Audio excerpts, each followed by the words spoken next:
You might have chosen already to keep your kids home from school with concerns about the spread of coronavirus, but even if you haven't, these next tips might come in pretty handy to help your children keep calm as the number of confirmed cases continue to rise across Australia.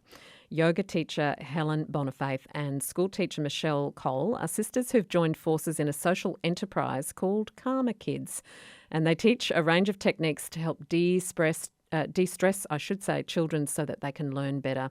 Helen's here with a few breathing exercises now. Helen, hello. I could do with a few of these breathing exercises myself, I think. Good morning.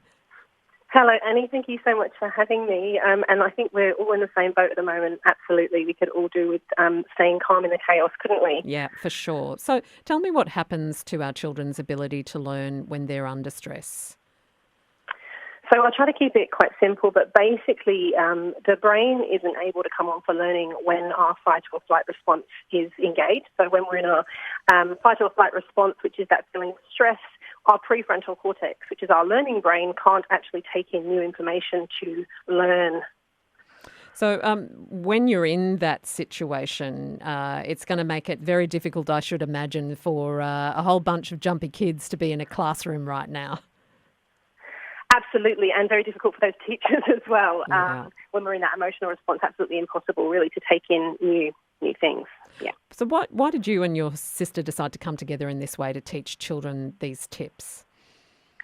So I've been teaching yoga and mindfulness for about 8 years. Michelle's been teaching in schools for 15 years, and she's a school leader. She noticed in the UK several years ago they started going through a lot of stress with testing. And I had my twin girls who are now nearly 3, so 3 years ago. And since having the girls, I became very passionate about sharing the transformational change that I know that yoga and mindfulness can bring adults in children, I guess. How early can you teach your kids some of these techniques? I mean, how young can you start with your children? Well, my children are 3 now, and they've been doing yoga with me since they were little, probably about 6 months. All right. As soon as I was ready to start moving my body again, and they do breathing, and they do breathing. They move with me from as young as they are now at 3. For classes, I guess we probably start around 3, so we would have like a 3 to 5 class, and then on up. The children are so receptive, and their brains are actually a lot more easy to change at this age. So it's actually the best time to learn these skills and these techniques is to teach them young. So let's talk about some of the movement exercises that you might be able to share with us over the radio. Anything really basic that we can pass on this morning to people listening across Queensland about some basic exercises that they could potentially get their kids doing to chill them out? Yeah, absolutely. And look, movement, I think, is so important because stress in our body needs to move.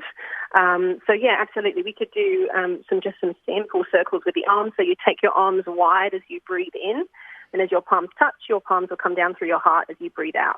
And that's just helping them to synchronize the movement and the breath. And so it's breath awareness, but also movement. So breathing in, arms lift, palms touch, and as you breathe out, hands come through the heart center. And what about other breathing or movement exercises that we could share? Absolutely. So breathing is one of the easiest and quickest ways for us to self-regulate.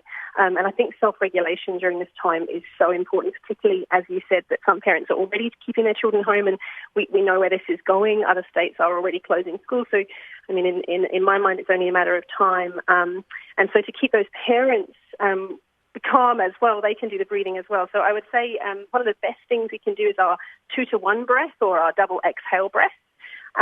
So that basically just involves us breathing in for a count, for example, a 2 count, and as we breathe out, we take a 4 count out. Yes. And that helps to calm the nervous system. It's actually proven, the research shows that longer exhalations help us to stay calm and neutralise that stress. Oh, I like that one. That's quite a simple one to do, really, isn't it? So breathing in to the count of 2 or whatever it might be, and then doubling the length of time that you breathe out for.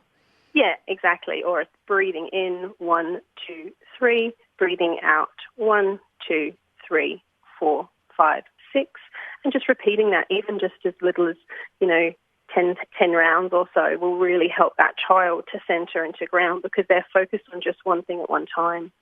When you're teaching kids some of these techniques in a classroom setting, what do you notice the difference is after you've finished the session from, before you've started with their behaviour?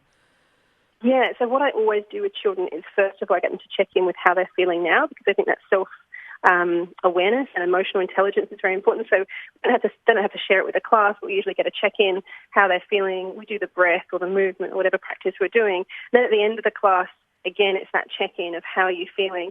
And what people do share, what children do share is, I'm feeling calm, I'm feeling relaxed. And what we find in our classes is the children actually ask for their what we call calm time. They're really asking for it at the end of the practice. They're excited to come into calm time, and because they know that muscle of the brain is it's muscle memory. So the more we do it, the easier it becomes to actually activate our relaxation response on demand.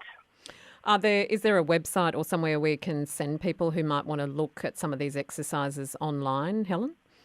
Absolutely. So our website is www.calmerkids, which is spelled CALMER, kids.com.au.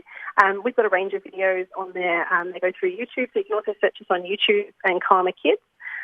We're so passionate, particularly during this time and what our world is going through, about sharing more. So we're actually going to be releasing a video a day for parents and children to be able to help them do that homeschooling at home. We recommend that routine is really, really, they say routine sets you free, don't they?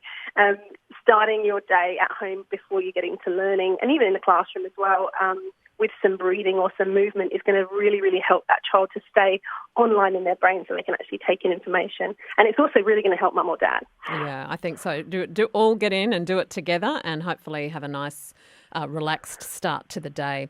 Great to speak with you, Helen, and thanks so much for telling us about some of these techniques. Thanks for having me, Annie. It was lovely to speak to you. Yoga teacher Helen Bonifaith and school teacher Michelle Cole.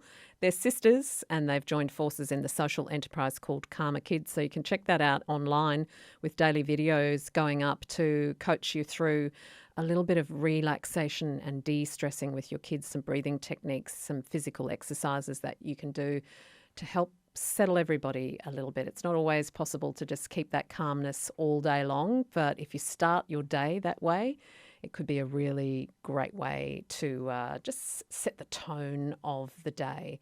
Now, in relation to voting,